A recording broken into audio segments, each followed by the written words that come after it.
Bling, blong, bling, bloop.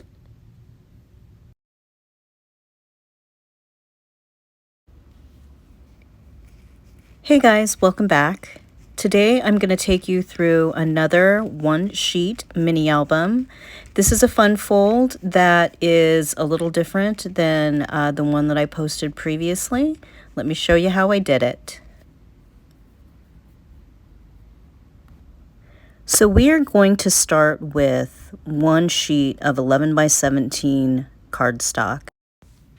On the 11-inch side, I score at 5 1/2 inches.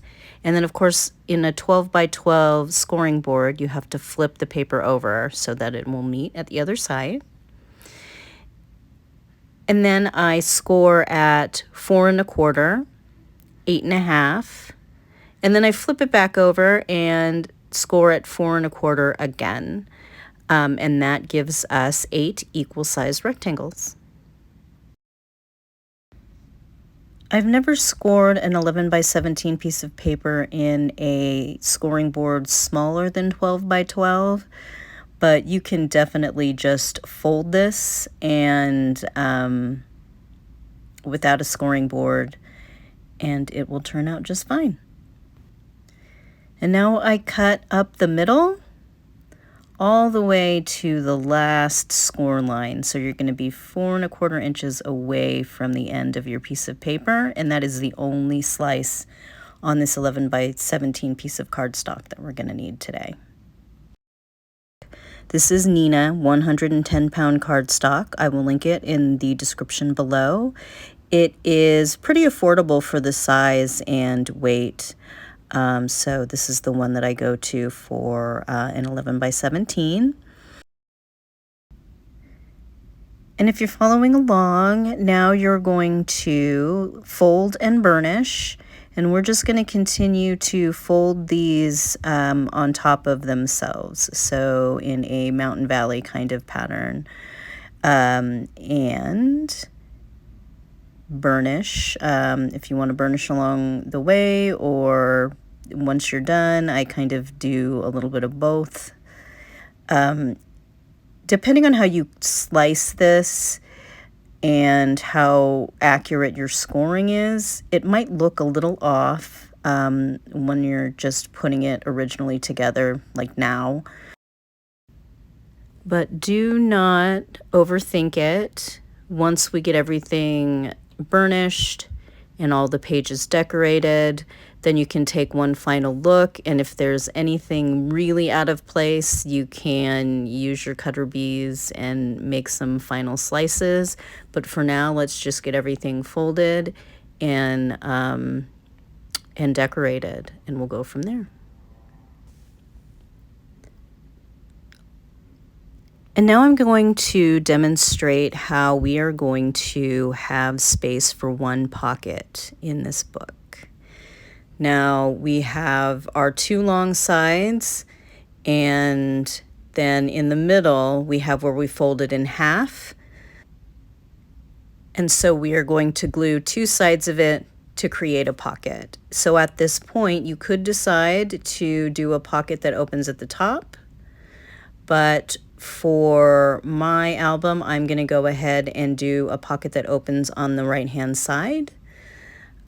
So here I just need to glue the 2 sides, and of course I go back and forth, think about the way it's going to open and close, and before I glue, make sure that I want it to open on the side, and then I'll go ahead and check the orientation again and glue it.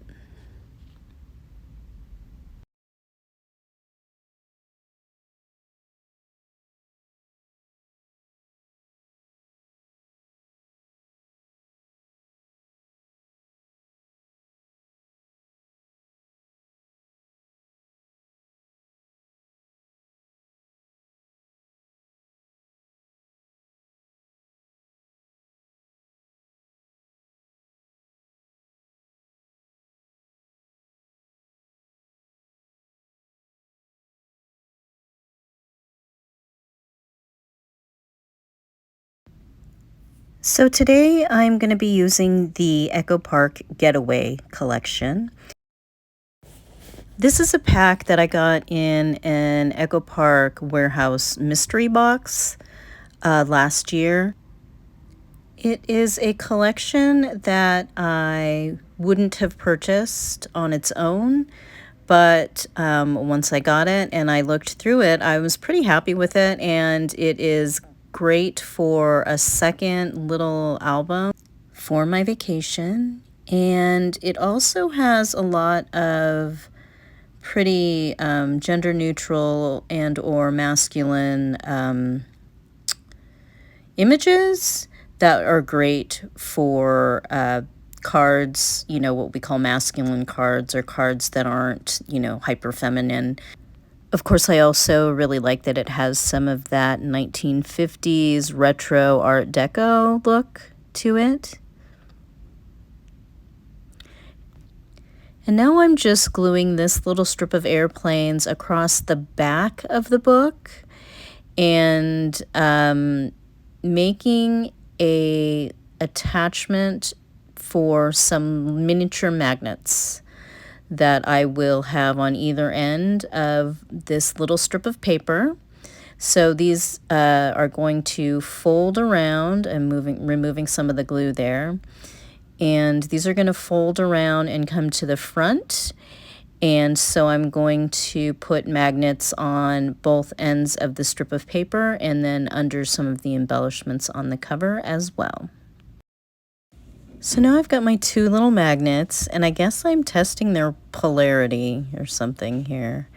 And I decide that even though this strip of paper is a little crooked, I'm going to go ahead and keep it where it is and glue each magnet in by just making a little fold and putting the magnet inside the end of there. Putting some glue and gluing it down. These particular magnets are not adhesive, so I just glued the paper kind of around them.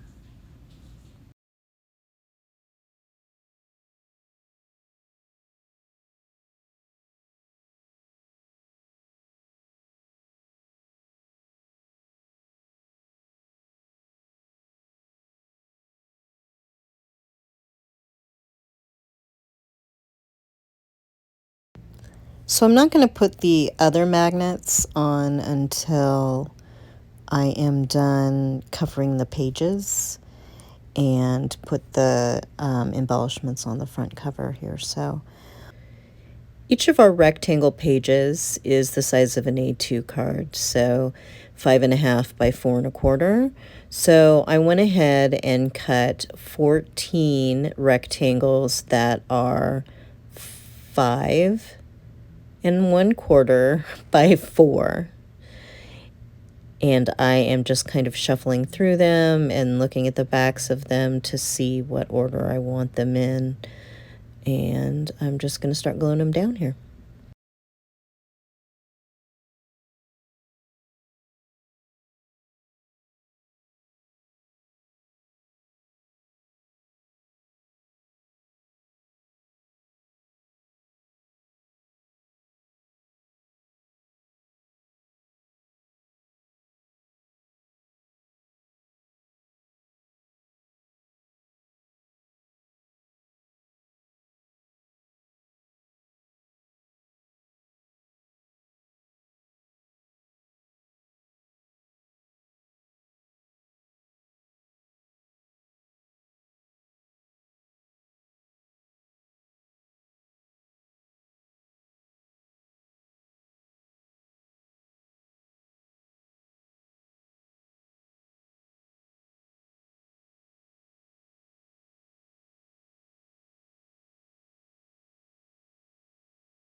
So I played around here with a few different stickers, and then as I put down the ones that were in the vicinity of where the magnets would land, you'll see that I take a minute to just kind of make sure I understand where the magnet needs to be placed so that they'll attach. And I glue the magnets down.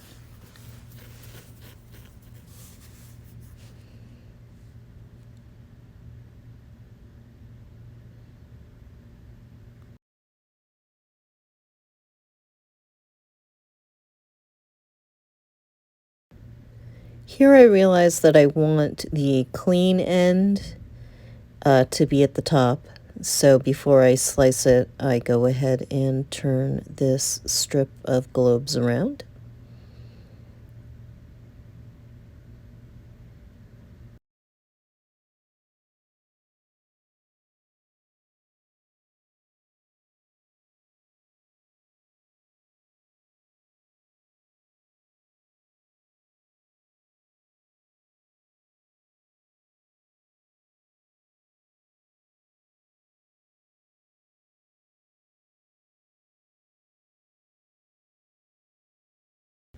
So I went ahead and grabbed another magnet, and I am kind of eyeballing where it is going to go underneath this sticker strip.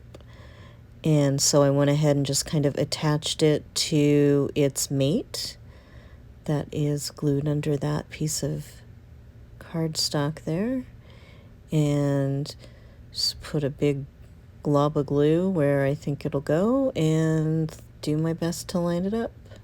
There's probably a better, more scientific way to do this, and I'm thinking of it just now as I'm doing the voiceover for this, so next time I know what to do. But it works, so there you go.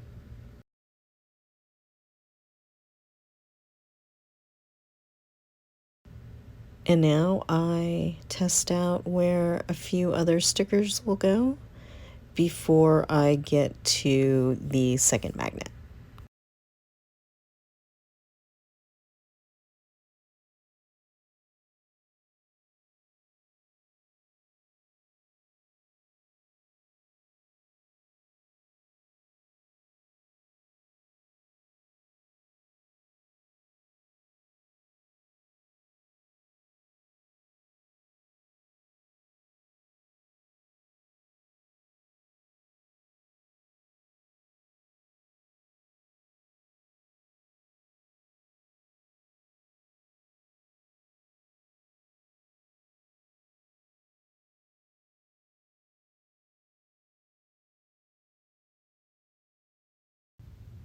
And for this one, I just eyeball where it needs to go. I stick it to the back of the sticker and make sure that before I adhere the sticker down that I like where it is going to attach to the closure. All in all, these magnets were a little bulkier than I had anticipated for some reason. I think just because I put so many layers around those magnets on the paper strips. So if I make another one with this magnetic style closure, I may reconsider how the magnets are attached, but it works for what I need it to do.